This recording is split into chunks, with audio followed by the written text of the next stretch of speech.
All right, let's go ahead and get started. Good morning, everybody. It is so great to see Andy's crew and the Best Ever crew here hanging out with us this morning on a Friday. So thanks for taking the time. I know that people are missing work, doing double time as we heard with some others, but we're super excited to have Andy here to talk to us. As I said, my name is Annie. I manage and run the Best Ever Community, and I'm looking forward to seeing your faces in there, hopefully after this is over or later on this upcoming month. But I'm going to go ahead and pass it over to Andy to get started, share his screen. I will make him a spotlight. Feel free to mute yourself, but you all know him. So you all know the cadence that he kind of rolls with. So if he appreciates interruptions and shout outs, there's no holds bar around here. Okay. Thank you, Annie. Appreciate it. Thanks for hosting. This is awesome. I'm Andy McQuade. For those of you watching this recorded, too bad you couldn't be here, but let me share my wonderful, really short deck that I put together. And I'm going to try to keep this as short and sweet so that we can get questions at the end if there are any. And I talk a lot about people lighting money on fire because it's one of my pet peeves. So this is going to be about identifying it and avoiding it. Hopefully, that's the goal. So, Vlad, I thought you were driving to New York City this morning. I'm already here. Oh, all right, fair. All right, here we go. So if anybody's ever read The Impact Equation, it's one of my favorite books and it has some really good advice. So nothing worth doing is easy, and it's absolutely true. Sometimes it's simple. It's probably not easy if it's actually worth making happen. So for planning, this is where I see most of the issues, because if you're not ready at the beginning of the project for a CapEx reno, it's going to impact you throughout the entire project. And so my advice is usually before you close, during due diligence, you're walking property, you're going in the units, you're identifying opportunities to upgrade, repair, figuring out what your budget's going to be. You need to have the right people in the room with you so that they can be ready. And I say that based off of experience, excuse me, as being the guy that used to fly to other states, and I still do now. But when I was selling product, it helped me as a vendor understand the scope of the project and the timelines to walk every unit with the team. Now, sometimes it's, obviously the owners, maybe a project manager, maybe a property manager, maybe a GC. Almost never did I see another vendor there. I saw designers, right? Interior designers. If it was going to be a nicer property, they would go in. But I very rarely saw the vendors. But here's the thing. If you're going to leverage your buying power, which we'll talk about in a minute, you need to get them on the page so they can start working in the background to secure the product. A lot of people got burned during COVID because of this, because of not being able to get product, period, delays, timeline issues, blah, blah, blah. But the more times a vendor or a supplier has to touch something, the more it's going to cost you. So if you can work with them ahead of time to plan out your project, you're going to be way better off, because there was product and that vendors need 12 to 16 weeks to get into their warehouse locally if it's coming from overseas. So if you're buying a lot of something, 20,000 square feet of flooring, 30,000 square feet of flooring, roofing, whatever it may be, extended lead times happen, and it could impact your start dates and your completion dates because of it. And it will impact your price, because it's a lot easier for a vendor to go to a manufacturer and say, hey, I need this many square feet of this item and I want it delivered this way. And they'll negotiate a better price. And if it's somebody you have a good relationship with, they'll probably pass some of the savings on to you. So working with those people at the very beginning of the project before anything starts is a huge advantage that you can leverage to make money. And I say that because everything at the end of the day comes down to, this is an investment and you're trying to make money, and not doing things because you're not thinking about them or they're not on your radar can cost you so much in the long run. The other thing I see a lot is going into a distressed property that's a value add that needs some work, and maybe over improving it a little bit beyond what the needs are to fill that property. It's one thing to go into a unit that hasn't been touched since 1995 and bringing it up to a reasonable standard for 2020s, right? It's a whole nother thing to go into a C property in a C neighborhood and then put all the bells and whistles in that you would put into a B plus or an A property. Seen it done. Doesn't usually end well. You're going to get a $150 rent bump for $15,000 or $20,000 rehab. It's probably not going to benefit you like you think it is, because C properties generally are exposed a lot more to economic uncertainty and construction of A properties because everything moves downhill. So just be careful. Make sure that you're walking comps down the road. Make sure that you're aware of what the neighborhood is. Check the crime reports and all the other fun stuff for that property. You pull in the driveway for your first due diligence walks, and there's 2 condemned buildings and cars up on blocks. It's probably a good sign you're not going to be doing granite countertops and stainless steel appliances in that property. And then my favorite part is all these wonderful incentives that people don't leverage or don't think about because maybe they're from out of town and they don't know what's available. Some will check, some won't. So nobody knows really how to get grants unless they've done it before. And a lot of times the grants are not accessible directly to you, the property buyer, the property owner. Sometimes not even to the GC. A lot of times these grants and incentives come from the subs that have to do the work. They've got a relationship already established with either the local government, for the municipality, the county, could be the state. They could be already leveraging some federal programs, but people will spin their wheels a lot trying to get into these things and asking the wrong questions. Bringing in people who do this all the time is usually the easiest, simplest way to get your hands on the money. So now I'm going to call Todd's project out. We brought in a vendor who does energy upgrades and stuff, and they're doing all of the work, arranging everything with the utility, arranging everything with the providers of the labor, and they're making it go.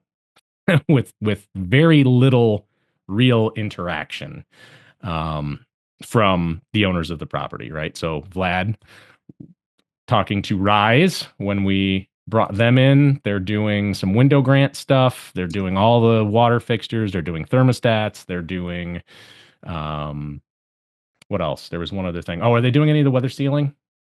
No, lighting and possibly insulation. We haven't followed back on the installation. Just we did get the window grant approved for Perfect. Roughly 50% of the material cost. That's awesome. All right, great. And then the other one is leveraging into providers who have other relationships. So we brought in an HVAC provider for that project who had a relationship with an electrician. So the HVAC provider is going, okay, we can do this option or this option, right? Doing heat pumps and mini splits or doing furnace replacements.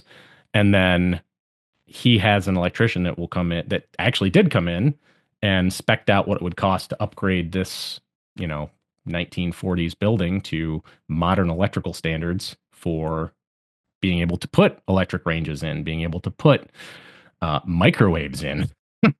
Every unit in that was splitting. There's 6 to 8 units per building, and they're splitting a 100 amp service per building. Not enough, not even close to handle the amount of energy that gets used nowadays. Not even getting into people who want to have electric vehicles or any of that kind of stuff. It's just the property couldn't support it.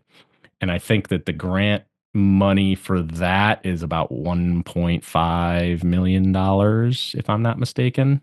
It's 1.4 million at 25,000 per unit. That's awesome. Yeah, it covers most of the cost.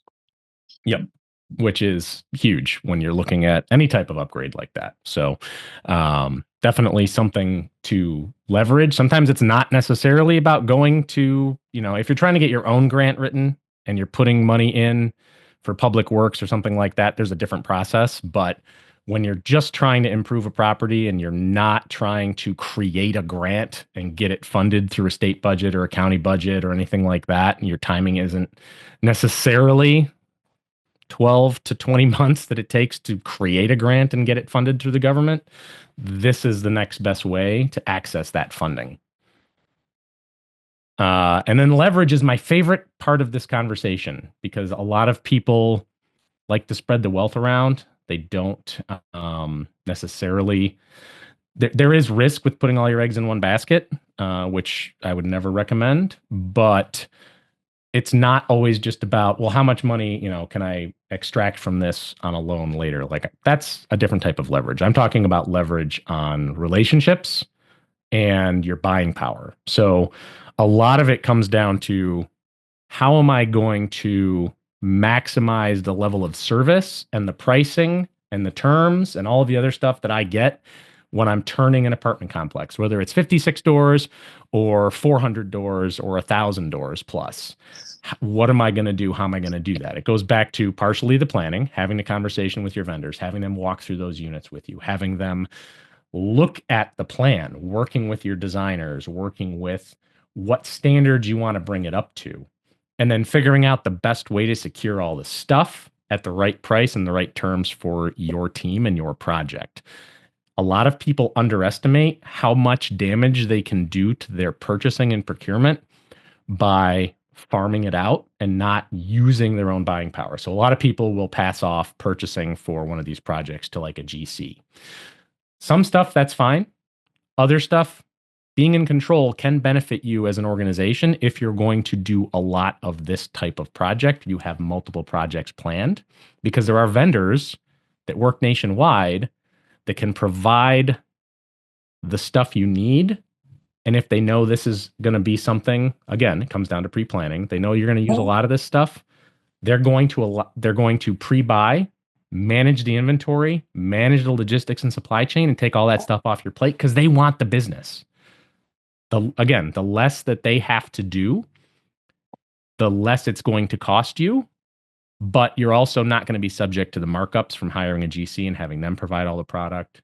You're going to have a whole lot of back-end management and ownership. Something goes wrong, you don't own that problem, right? 6 months, 2 years down the road, stuff starts to fail all over the place. You can pick up the phone and get it fixed as opposed to, well, I bought this on a container from China and I don't know what I'm going to do. So there's multiple ways to approach this, and it's very complicated, or it can be. But it comes down to, if you're going to spend the money, get the benefits, get the perks, get the controls in place, make sure that you're getting the right terms. When you look at like government jobs, everybody complains about working for the government, 90-day terms.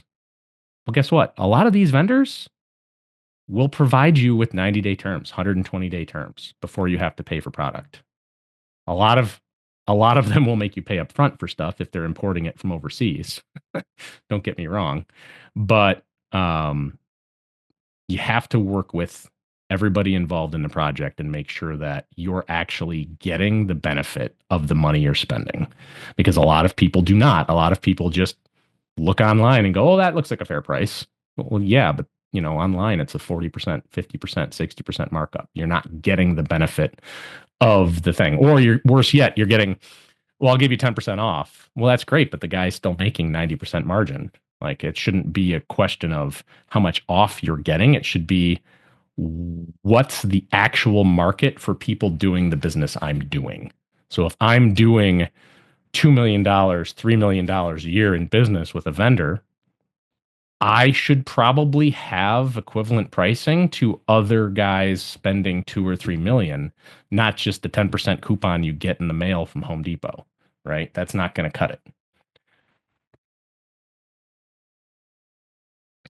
And this is another one of my favorite topics. So I think everybody should know this particular quote from Ben Franklin, right? Bitterness of poor quality remains after the sweetness of low prices forgotten. And this is my rephrasing. What's it going to cost you? But not today. What's it going to cost you every single day until you get rid of it? Are you buying a problem to save something? So there's a little saying, spend to save. There are certain products that you can put into your apartments, that you can put into your units, that you can use on the exterior, interior, wherever the property, that are going to reduce your operating expenses over time. So if you're looking at a property and it's at a 6 cap, which is the number I calculate all my stuff from, at a 6 cap, every dollar that you put back into NOI is a $16 increase on your asset value. So I'm going to spend $20 today during CapEx when it goes below NOI, and it's going to save me a couple $100 a year. It's a pretty easy decision to make if you know what the stuff is. And this is where it gets hairy, because there's a lot of vendors out there who are looking to just sell whatever it is they have. And it may not be the right thing for you or your project or your client that's moving in. Like, understanding the challenges and the lifestyles of the tenants you're going to place into these units, right? Into these communities is very important, because there will be wear and tear. And if you can stretch it out in 2 ways, right? You stretch out the amount of time before a complex rehab is needed, and you stretch out the amount of time before maintenance is required. You stretch out the amount of time before repair is required. That will make you money, because you're extending the useful life. So total cost of ownership is my shtick. That's what I do. The TCO method is my I guess my brand. And it comes down to buying resilient products that use less energy or less resources, overhead, etc., to get the job done, so that it pays you back and delivers a real ROI over time. So it could be installing toilets that don't have flappers, which means no leaks, which means no extra water bills, no extra sewer bills. It means no extra maintenance. Very rarely do I see people who really understand the cost of a maintenance call into an apartment outside of tenant satisfaction, right? Everybody knows the faster you fix problems, the more likely your tenant is to renew. Vacancy loss is a huge issue. So you put the right product in, you solve a whole bunch of issues before they happen. But flappers leak after 3 years on average. Tenants don't report it. You're using extra water. The bills are going up. You don't even see it. The cost to do the maintenance call isn't just a $15 flapper. You have labor and overhead and handling. How many people deal with that call? What is the system to take the complaint or the maintenance order from the tenant? Or does it just wait until a unit turn? And are you getting extra turnover because you're not fixing problems you don't know about, right? People will leave because they don't want to deal with somebody coming into their home to fix the toilet. So they'll just leave it broken until it either doesn't work or creates, enough of an issue where they feel like they need to complain about it because of all these other things that are building up. So it's all products in your units could be this like super high end class A, right? I just said don't over improve, and now I'm saying spend extra money. There is a line. And you have to use your common sense to figure out what that line is. So super boring, super technical stuff, but there are products that you put in every day that people think about using that cost them more in the long run because they take more maintenance. Smoke detectors are a great example. Not putting in the 10-year sealed lithium smoke detectors, whatever they are, whatever brand they are, whether they're hardwired or standalones, blah, blah, blah, whatever your local code requires. Is it worth it to pay somebody to go door to door, change batteries? Because it's not the $5 for the smoke, or okay, $10 for the smoke detector nowadays.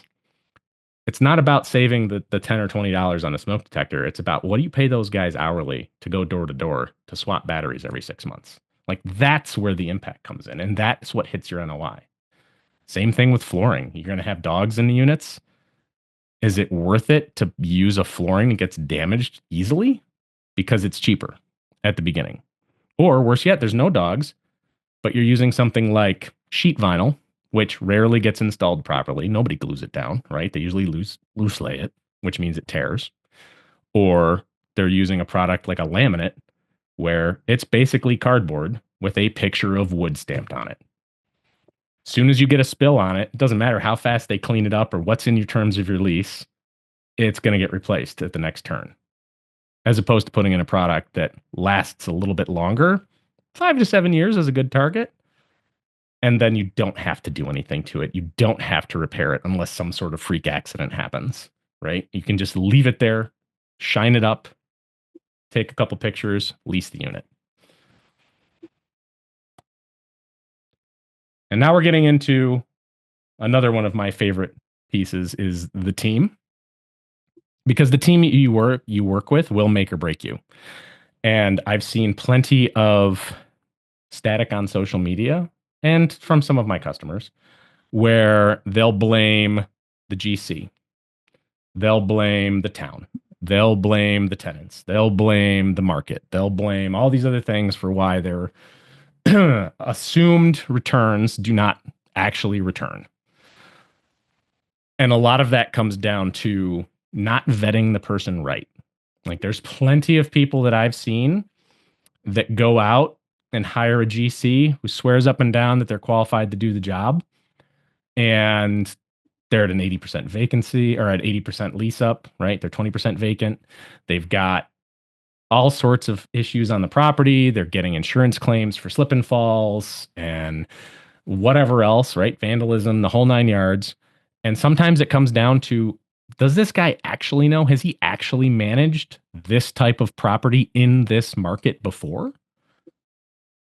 And then there's others where it's like there's an alignment of interests problem. And by alignment of interest, I mean, where's the money coming from? What's the incentive? So I've seen plenty who expect a property management, third-party property manager to improve the property and increase NOI going forward as a part of doing business with anybody, right? It's not a property manager's job to actually increase NOI for you. That's the asset manager's job. You're responsible for making the project work. The property manager doesn't make enough money at 6% of gross rents to spend time controlling all of the things that go into asset management. It's not their function. Now, I've worked with clients where they do third-party property management and they own their own stuff, and they'll actually insist on taking a part of the equity in the property before they'll manage it. They'll take like a 5, 10, 15% share of equity. They'll buy in as a GP or as a joint venture partner. And then they'll manage the property, and then they'll work to improve NOI because there's something in it for them. Property manager is going to make money off of the gross rents and their maintenance calls, right? That's the reality of it. The incentive isn't there to prevent maintenance calls, and the incentive is not there to improve NOI because it does not improve their payroll. So they're not going to focus on it. You just have to follow the money. So understanding where the alignment of interests is huge. The other part is just making sure that you understand that cheaper isn't always better. If you're taking bids, sometimes it's better to pay more for the service level you need as opposed to taking a risk on somebody that maybe hasn't done it before. Like there's plenty of people looking to grow their businesses. Real estate's lower barrier to entry. There's a lot of reasons to take a gamble, right, on somebody, but it's a risk return business. The higher the risk, you take a new guy, who's never done property management on a 200 door complex, and you put them in charge of it, you better pay less because they can't guarantee a return, right? So there's an opportunity there for you to make more money, but there's also an opportunity for you to lose a ton of money if they don't do it right. So understanding the track record, understanding their experience in the market, and their relationships and how they've done it in the past, and walking their properties that they have managed or that they do manage now is a huge piece of this puzzle to vetting the people you're working with. And it goes into your GC for the project. Have they done a project like this before, or are they a residential home builder, right? Have they done a project that involves moving tenants from occupied units to newly renovated units and then going in and shifting? How are you going to schedule your incentives to do that? Have they managed that type of interaction before, or are you just going to hope that they don't tick everybody off by saying you just have to get the heck out of this apartment because we're going to take it away from you, so you can either get evicted or you can move to one of these other units? People skills are very important, and I can't stress it enough. And then the next one I want to cover, I'm skipping through this because we have a very limited time and I want to take questions at the end. So apologies if this seems a little disjointed. I don't like people who say it's the cost of doing business, because generally speaking, when that comes up, it just means that they're not doing what they need to do to save where it shouldn't be much of a lift in effort or time to save. So your ROI measurement, a lot of times people underestimate the impact that decisions today will have tomorrow, whatever that happens to be. I see a lot of proformas that are, I mean, excuse me, I'm the first one who will say proformas are largely a work of fiction. And I do encourage people to always write their own numbers and their own plans when they're underwriting a property, because a lot of times proformas don't work out the way they're planned to be. In fact, I think 100% of the time, they don't work out the way they're planned. So I've seen them without vacancy lots accounted for. I've seen them where they'll say, we're going to do all of this great stuff, and then we're going to be at 95% occupancy by month 14. But then you look at the numbers and you're like, okay, so what incentives are you doing for this lease up program?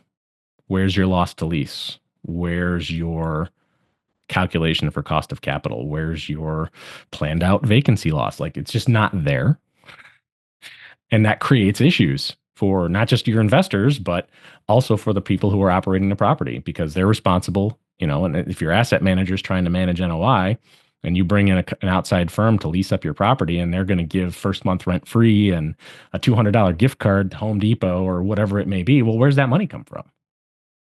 It's not showing in your pro forma.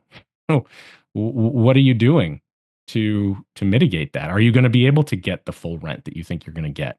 Like, what happens if a 500 unit, Class A property opened up 6 months earlier before you've undertaken this and you missed it in your market search? Are you going to be able to get market rent? Look at what's happening right now in a lot of the top 40 markets with C-class property rents. They're flat to down. Austin. Everybody loves Austin, right? Austin, Texas. Yeah, rent growth over the last 5 years has averaged 1.9%. And they're down right now. So knowing your numbers and understanding what you're going to spend on your project and how that's going to impact it long term is important. So when I'm doing a spec for a client, I want to see stuff that's going to pay for itself. Like, if we're going to spend extra money, we're going to spend extra money on lighting to not have integrated LED fixtures. We're going to have toilets with no flappers. We're going to have more resilient flooring. We're not going to use tile because we know that tenants don't seal or maintain tile. We're not going to use granite. We're going to use quartz instead if it's a B property, because quartz doesn't need to be sealed. Granite does. Okay, all these things reduce maintenance. How long does the extra that you're going to spend take to get 100% return of your money? Are you going to spend $22,000 on a rehab for a $150 a month rent bump? And how does that impact not just your property value, but your net operating income? Does it math out? And that's the problem I think most people have, is they don't actually look at what the ROI is year 3, year 4, year 5, because they don't necessarily have the tools to predict what those maintenance costs are. On a big rehab or new construction, even new construction today, 2025, new construction, units come online.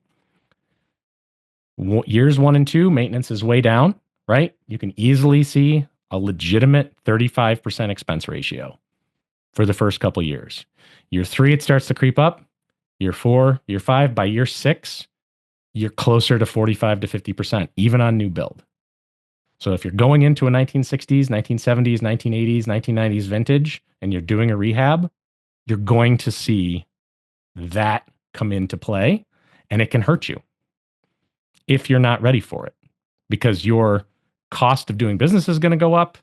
Your rents will go up, and hopefully they can keep up with it, but maybe they don't. The last 5 years, it's been all over the place, depending on the state, municipality, the market, tariffs right now. Appliances are going to suck for a lot of people. That's the reality going forward, is expect things that have metal in them to get very expensive. Home furnishings and stuff like that are going crazy too, but that doesn't affect construction, doesn't really affect the rehab. A lot of vendors aren't importing stuff as much from China anymore because of what happened the last time Trump was in. So there's stuff coming from Europe and Mexico that are not being as impacted as heavily, but you still have to watch it because you don't know what's going to happen, and it can crush you if your numbers are too tight. You don't have enough of a spread of cash flow. There's only so much you can move to CapEx every year. That's all I'm saying. Your property values, you don't want to do something, buy it, over improve it, not cash flow the way it's inspected, over uncover it, and then when you go to sell it, you're actually selling it for less than you bought it for. That's the worst case scenario. Or the bank takes it back. Bad news. And so all of this, I guess, comes down to one thing, which is having a strategy and following it. You can't just take a bunch of tactics and put them together without an end goal in sight. You need to know why you're doing it, and you need to steer in that direction, which means you need to be adaptable too. So you have to figure out how to get your entire team involved. And by entire team, I mean you need to bring in professionals who do this all the time that maybe see things you don't, because you're seeing things on your level for your business.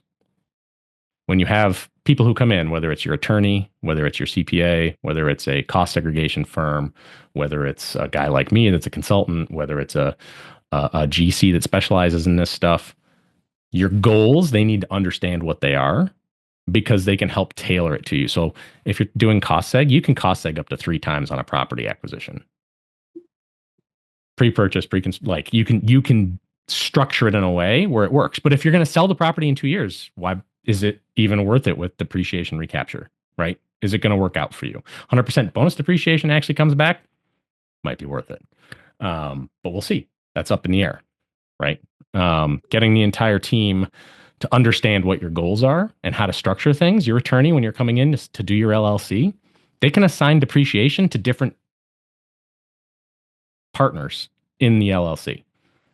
So one partner can't take depreciation for whatever reason, they can assign the depreciation to someone else and then change the compensation elsewhere in the agreement. Like there's ways to structure these things, but you have to be working with these people on your team to get ahead of it. And so it's super important to get into the weeds and have everybody at the table. If that means you've got to pay a few $100 an hour to have the attorney with the CPA, with the consultant, with the designer, with the whatever to make this work, your insurance advisor. If you don't have an insurance advisor, if you just have a broker, like your insurance advisor would pick up the phone and say, hey, insurance is going crazy right now, and here's what I see coming your way. Insurance brokers are going to be like, here's your bill. There is a difference in how the relationship is managed. And so you need to get the people on your team whose job is to watch your back, to make sure that you're making the right calls if it's something that's outside of your realm of expertise. And I think that's it. I think I'm done. So I'll take questions now. I did it before 45 minutes was up. Sorry I rushed. I guess I could have gone a little slower. Bueller.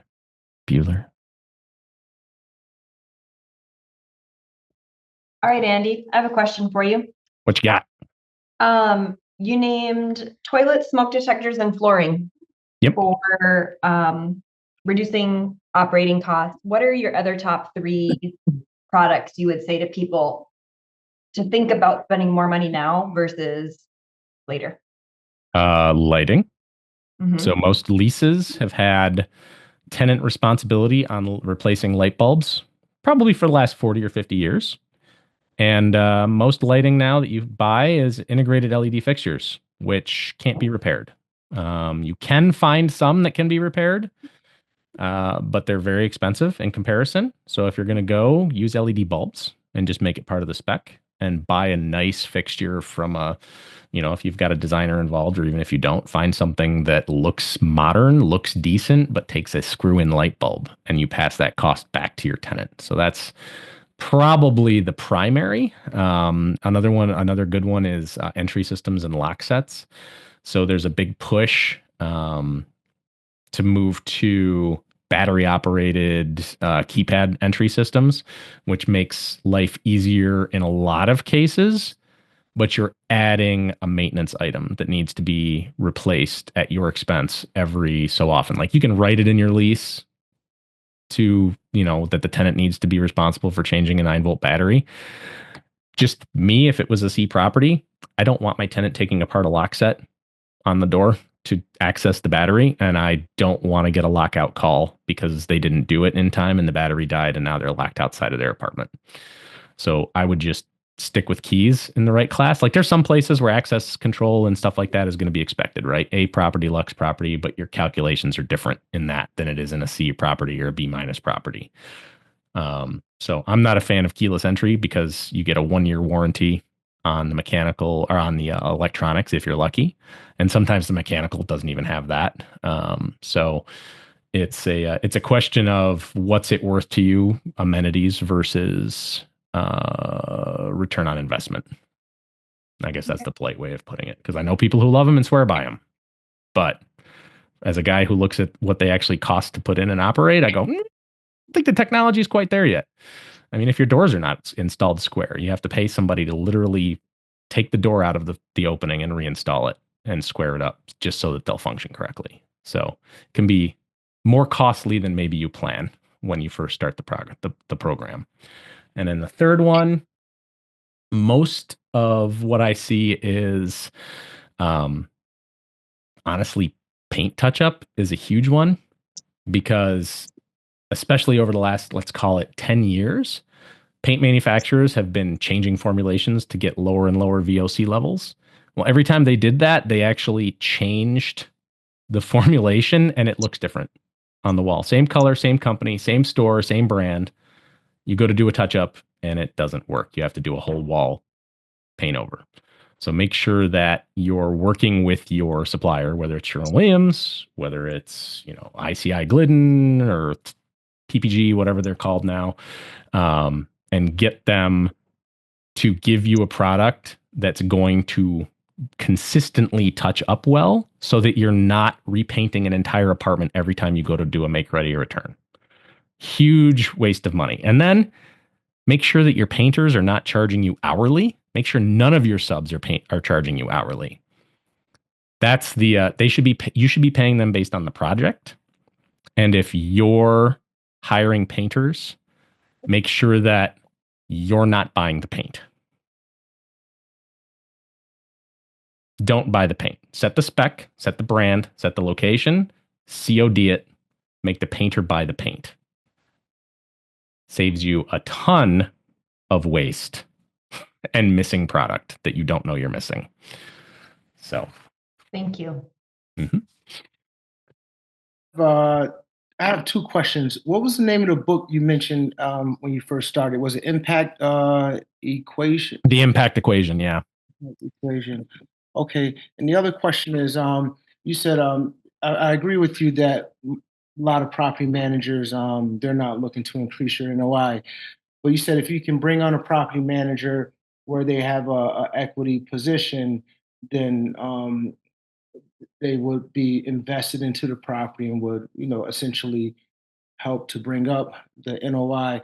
So in a situation like that, when you bring a property management on board as an equity partner, are they providing capital as well, or just their property management services? You can structure it either way.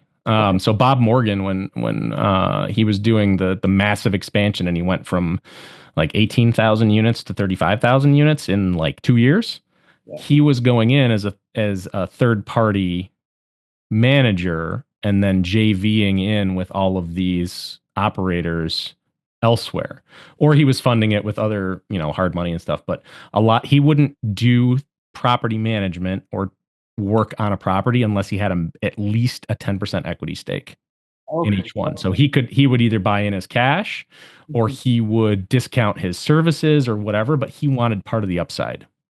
Okay. And at least a 10% equity stake. Right? That was Bob's. Like, it could be anything. Like, there's ways to negotiate, right? Just like everything else, creative finance, blah, blah, blah. There's ways to play that game, but Bob wanted a minimum of 10% for Morgan Management to get in there and actually start doing stuff. Okay. I like that. Andy, could I ask you to just add a little bit more about the process of verifying proformas in terms of like where you're pulling data for due diligence, in what order, like before your PSA, before your LOI, after, just as far as working with municipalities, tax verification, water verifications, and all that. That's a lot, Matthew. I know. I'm in the middle of it. That's why I'm asking. Oh, I gotcha. Yeah. So there's, oh God, what order? I could narrow it so many down. different ways. Like, usually people bring me in too late. Like, even Vlad didn't bring me in until after they'd already closed on the property, basically. But when in a perfect world, it would be like you see the pro forma as a buyer and you start running the numbers off of common sense. So when you see a pro forma come across and it's a 1970s property and they're showing, if it's commercial multifamily and they're showing a 35% expense ratio or lower, it's a lie. And that's your first red flag. They're trying to inflate asset value artificially so they can say, well, this property is at this cap rate. Well, really, it's not. It's definitely not. You're not going to find 1960s, 1970s vintage property, even that's gone through a complex rehab, that's really lower than 45% in actuality. A lot of them will play the game and move a bunch of stuff that's not CapEx down to CapEx to inflate the asset value. Again, because every dollar you move is $16 in asset value at 6 cap. So you're buying property that's probably on its way to being over encumbered or already is over encumbered, and they're trying to get themselves out of it. So the first thing is use common sense when you're looking at the numbers and just go, I know that that's not accurate. So when you're looking at storage, if you're seeing an expense ratio below 35%, red flag. If you're buying mobile home parks and it's below like 28%, red flag. Unless it's got city water and sewers, and then it's a different calculation. But like, there should be like a red flag. Like, okay, so that's the first thing I'm looking at that's wrong. Another one is it asset classed correctly? Is it a B property that was over improved in a C or a D neighborhood? Like, what are the crime rates going to be there? Like, a lot of it just comes down to common sense verification of stuff without really getting super lost in the weeds, because your pro forma is going to be what the broker hands you before they give you a T12, because they're rarely going to hand you a T12. Like, it's just not going to happen until you're in due diligence. So just expect to go through it with a fine tooth comb and figure out exactly where they're coming up with these calculations. Because I've seen pro formas that are like, oh yeah, rent's going to be this, or rent is this in this year. And they're basing it off of a 5% year over year increase. Well, if it's top 40 market, I don't know any that are getting a 5% year over year increase right now. That didn't even last more than 3 years as it is. And it's an outlier, right? Your average year over year increase across the entire country is like 2.3% for 10 years. So assuming a 5% year over year increase in a market that's getting new construction of complexes built, not happening. It's just not realistic, especially for a rehab, C property from the mid 1980s, mid 1990s. It's just not going to happen. Like, it's a pipe dream. So it's a lot of common sense and just exposure to what really happens in the game. What else? What else? What else? There was like 17 things in your question. Throw a couple more at me. Well, I guess just like who I can pick up and call on the phone in terms of like the municipal. If I got to check, for instance, I'll give you an example. I do have a T12 and I have a water bill and sewer bill that are just outrageous for this county that just don't really seem to make sense in terms of verifying it for this property. Would I get on the phone and just call and try to verify with who would I talk to at that point? Just the water authority, whoever sends you the bill, whether it's the county, the town, if there Right. is a water authority. Like, so when we went in and this is a good learning lesson. I had a client in Pennsylvania with a 700 door property. His water bill every year was $330,000. All old toilets, right? It was a 1980s build. There were like 5 and 7 gallon flush toilets. We did some math for 250 grand all in, including labor. He could have cut his water bill by a third. So the project would have delivered 100% NOI or ROI in like 19 months, I think it was 19 or 21 months.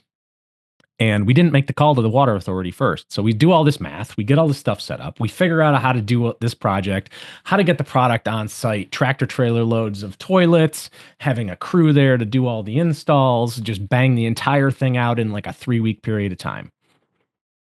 We get on the phone finally with the water authority to say, hey, this is what we're going to do. Just so you know, our bill's going to change. We're not taking things off of the meters and whatever. And they're like, you guys don't even have a meter for half the property. I'm sorry, what? Yeah, no, we just charge you a flat rate per door, and we're not going to reduce that rate even if you put water saving fixtures in. So your bill's not going to change.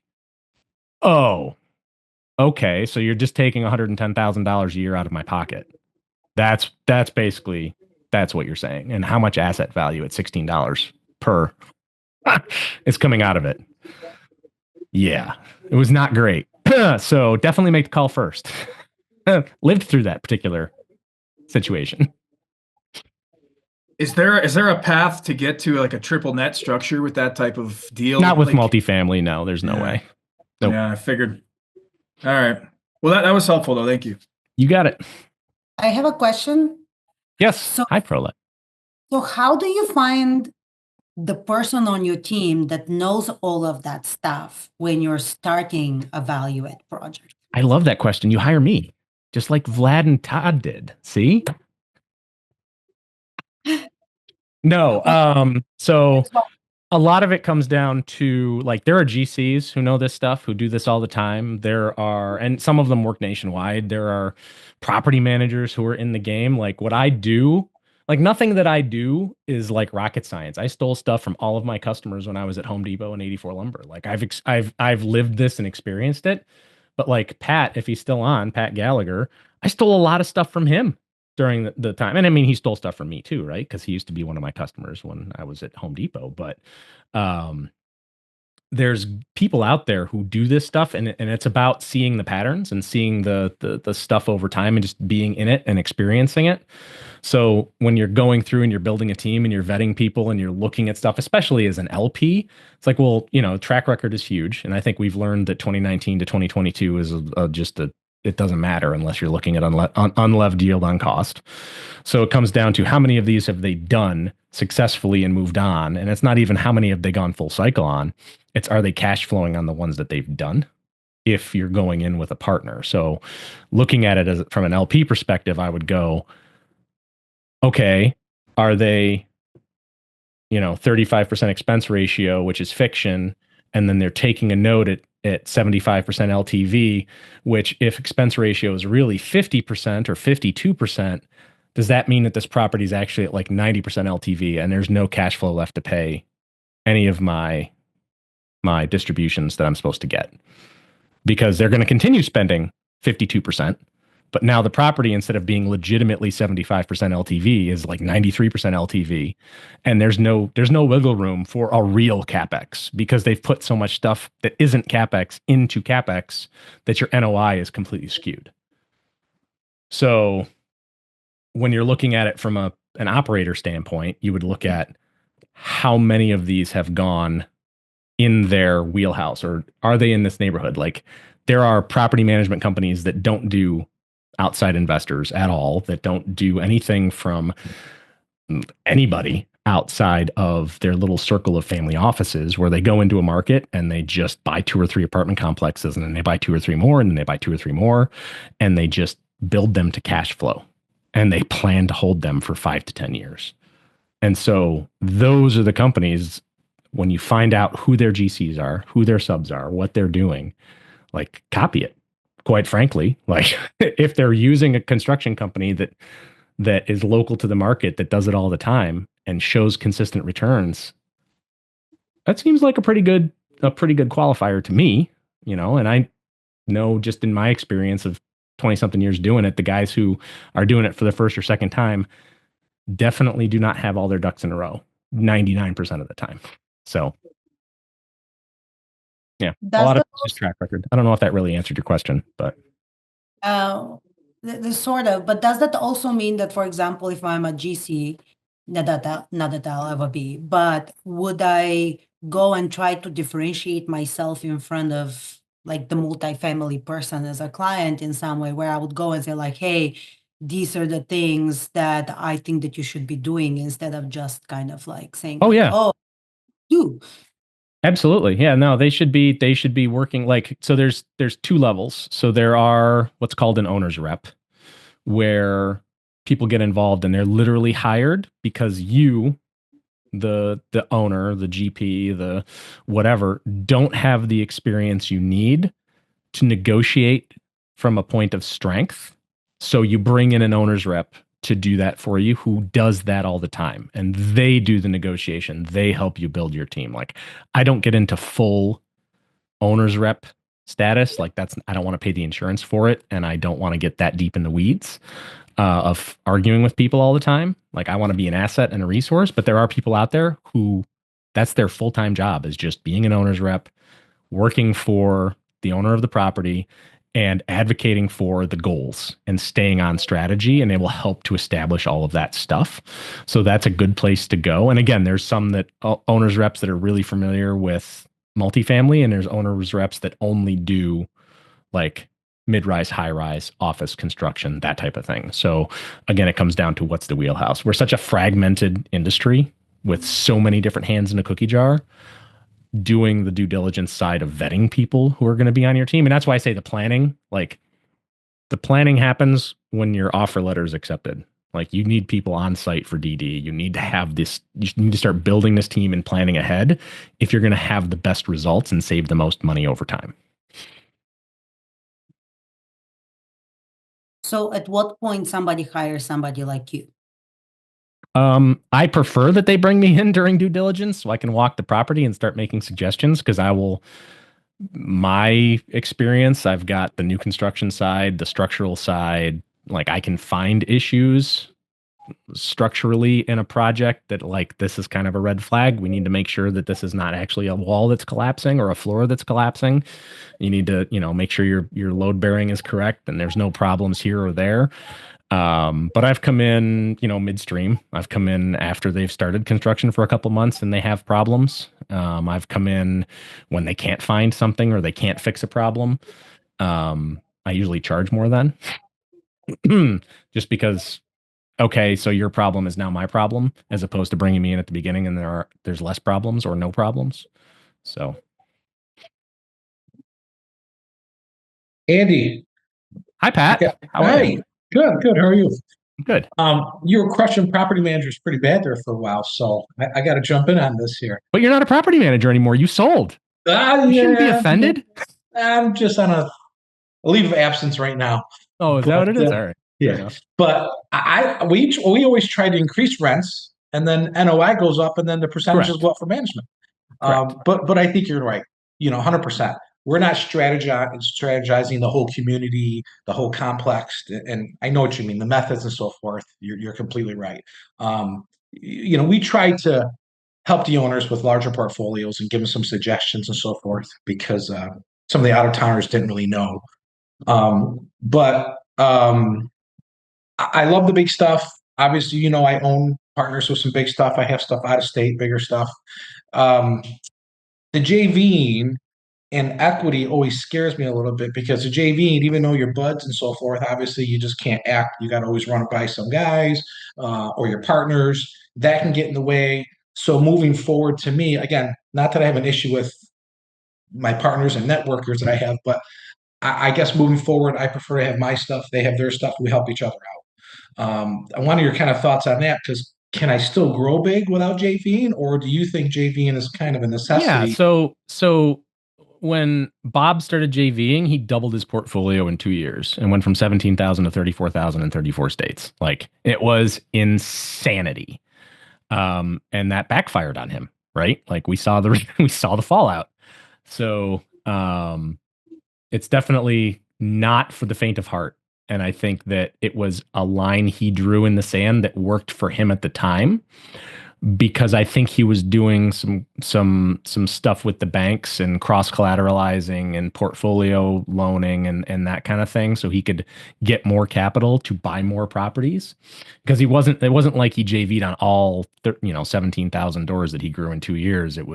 He was doing his own stuff and doing these partnership deals, but it helped him get into the markets that he thought he wanted to expand into faster. So they took the risk on the front side to get the first, 600 doors or whatever number he picked.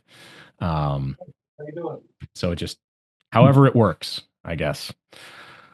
Yeah. Okay. Your attorney can structure that stuff to make it so some of the roadblocks and permissions and stuff are less.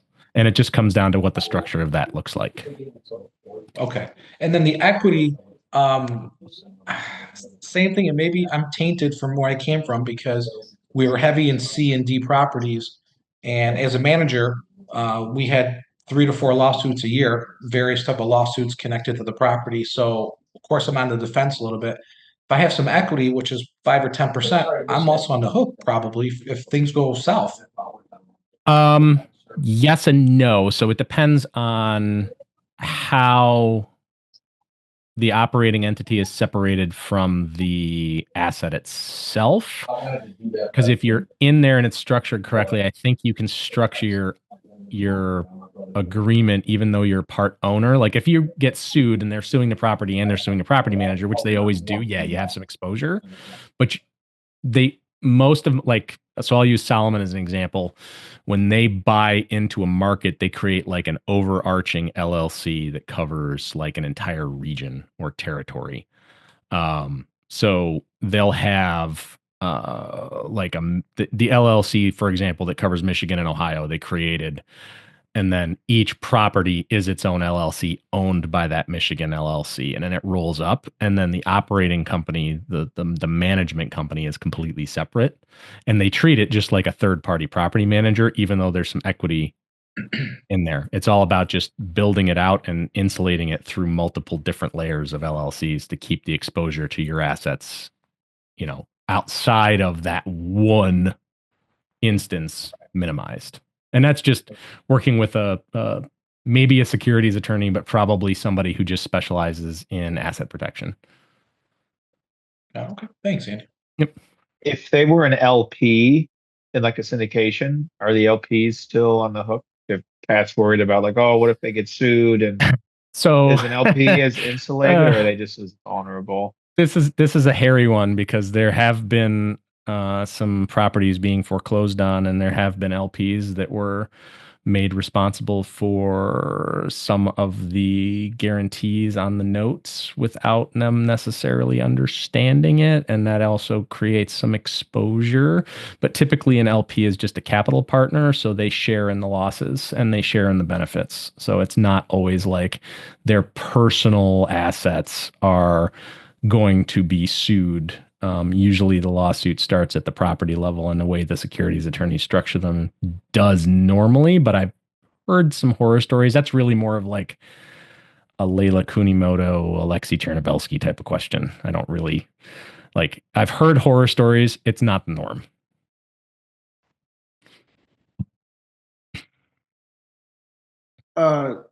Quick question. As far as cost segregation, are you able to only do that once? Or did you mention you can do it twice? There, you can do it up to 3 times. And I don't understand the third time. Brian Bigham was at the Best Ever conference with us, and we started talking, and I'm like, yeah, you got to do a cost seg at the beginning before you do construction, after you close on the property, and then you do another one after the construction's done. He's like, no, you do 3. I'm like, what? Like, it was news to me. I was like, I don't understand. So I plan to have Brian on the podcast, and I'm going to ask him to explain. Even though I already had Yona on to talk cost seg, I'll have him on, and they work together, so it'll be fine. Okay, and the price to get the cost segregation done, is it based off of the value of the property, or does it? So it's changed a lot. It's become more commoditized because of like CSSI's franchise and a bunch of other players in the market. So what used to cost like 20 grand like 6 years ago now costs like 6. Oh. So Oh, and it depends on, again, it does depend on some specifics for the property, but it's much less expensive than it used to be. And it just depends on who you're working with and what their ability to handle it is, and all that other stuff. So, but yeah. What size of value does it make sense to do cost segregation? Because I know with smaller properties, properties not worth it.